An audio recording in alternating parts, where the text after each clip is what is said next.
جمل የሚባል تفسير الجلالين في سورة طه ላይ ገልጣችሁ ብታው ዲቤ መደብደብን ማጨብጨብን መጀነትን መጀለቅን የጀመረው ማን እንደሆነ ገልጦልሃል የሙሳ ብኑ ዞፈር ቀውሞች ናቸው የበኒ እስራኤል ያንን ጥጃ ሲገዙ ዙሪያውን ዲቤ የመቱ የጨበጨቡ ነበር አለ ይገዙት ነበር ከዛ ነው የተነቀለው ብዙዎች የተሰሩት ተዛ ነው ይላል جمل እንዳትረሳ حاشية الجمل على الجلالين في سورة طه በደንብ አርጎ ነው የደበደበው إيه إقامة الحضارات بإنشاء الأشعار من الكفريات ومن علومك علم اللوح والقلم يالو إني مثلوا نجر بذو الأشعار في بصيري رجل شاعر ولكن بذو نجر عملته ثالثة بذو نجر مكفرات عملته ثالث حمزيانا برودا عند القرآن يتحفظ نبر درو القرآن يحفظ النبرة حمزيانا برودا እና ደግሞ ተራም ዘማን ነበር ዘንጂ ነበር የሚታፈዙ አሁን አልহামዱሊላህ ሰው ወደ ቁርአን ዙሯል አምዚያና ብሩዳውት ምን المكفرات ውስጣቸው ተገኝቶባቸዋል ሌላው አስረኛው ዘጠነኛው لانهم يجيزون الطواف حول القبر وتقبيل الضريح واكل النار واكل الحي والشعوذه والسحر واكل اموال الناس ወደ 15 ነው የሚሆነው እንደ በተራው እንዘለዘለው እነዚህ ሱፊዮች ቀብርን አፈር መጠጣት ይበቃ ይላል የሾቹን ቀብር ይቆፈር በቀብሩ ዙሪያ መሄድ አለ ይላል ወለየጠበው بالبيت العتيق ነው ያለው አላህ Subhanahu Wa Ta'ala لا نبي ولا ولي طواف عنده وليطوفوا بالبيت العتيق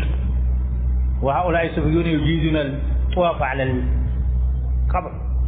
وكذلك يجيزون شرب التراب للتشفي بهم ويزعمون أن تربته سبحان الله سويوا أفر بلتوت እንደሆነ አፈሩ ነጃሳ ነው ሶላት እንኳን ያሰግድም ይላል እነሱ ይጠጡት ይላል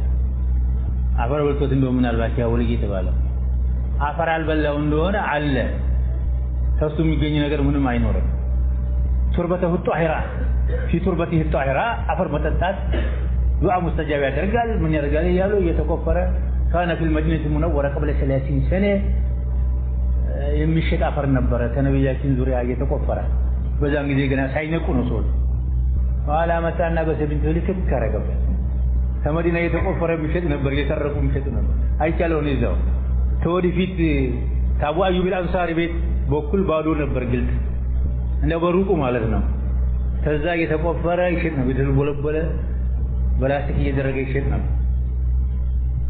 ولكن تنبهوا ان شيخ محمد ناصر الألباني ነበሩ የዛን ጊዜና ጃሚዓ ውስጥ ነበሩ እነ ሼህ መሐመድ አሚን ሽንቂጥ ነበሩ እነዛ ያን ነገር እንዲቆምና እንዲያደረጉ ተበጃ በቃ ምንም የለም ተአመር እዚህም አሁን ነው የነቁት ለማለት ነው ንቃቱ ያደረው ይመጣው እንጂ ድሮም እንደዚሁ ነበር እዚህ ሱዑዲያ በሙሉ ባለ ዶሪህ ነበረች መሊክ አብዱል አዚዝ ነው ያፈረሰው በመርፍና መጥረየት አፈረሰው እንጂ በሙሉ ቀብር ብቻ ነው አሁንም በቂዕ ስትገቡ የሰይድ ዑስማን ጉምዱ አለ ተመጥረየት ሄዳ ነው ራፉ ላይ ደግሞ የሐፍሳ አለ ያክስታቸው የሐፍሳ ደግሞ ራፉ ላይ አለ የሰይድ ዑስማን ታች አለ ያቡ ሰዒድ ኹድሪም ታች ተሁሉም በታች እንደ ጉምዱ ቀርቷል በዛን ጊዜ ተመጣው የተቀረው ተሰራ እና ይህን አሁን የቆጠርናቸውና ይህን የመሳሰሉት ሱፊዮች የምንላቸው መንገድ አድርገው የያዙት ነው ይተመልከተው መለስ ብላ ተመልከቱ የሞቱትን ሰዎች እርዳታ መጠየቅ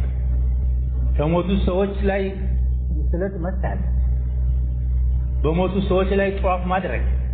የሞቱትን ሰዎች አፈር መጠጣት እና የሞቱት ላይ እንኳን ያለው ተንጠለጠለው አላህ Subhanahu Wa Ta'ala ሽንት ቤት ይገኛል ዛቱ ማለት ይልቃሃዊ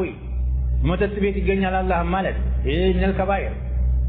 እንደዚሁም አላህ Subhanahu Wa Ta'ala በማንኛቸውም حيوان ላይ በከርከሮም በድንጀሮም ላይ ሰፍሯል እንደዛር አላህ ተማከተው እንጂ የሚያስጠላ ማለት እንደዚሁም ታላህ ኑር ተቆንጥሮ ነብያችን ተፈጠሩ ካላህ ተዛቱ ኑር ኮንትሮል የፈጠራቸው ተሳቸው ኑር ደግሞ ተቆንትሮ ሌላው ተፈጠረ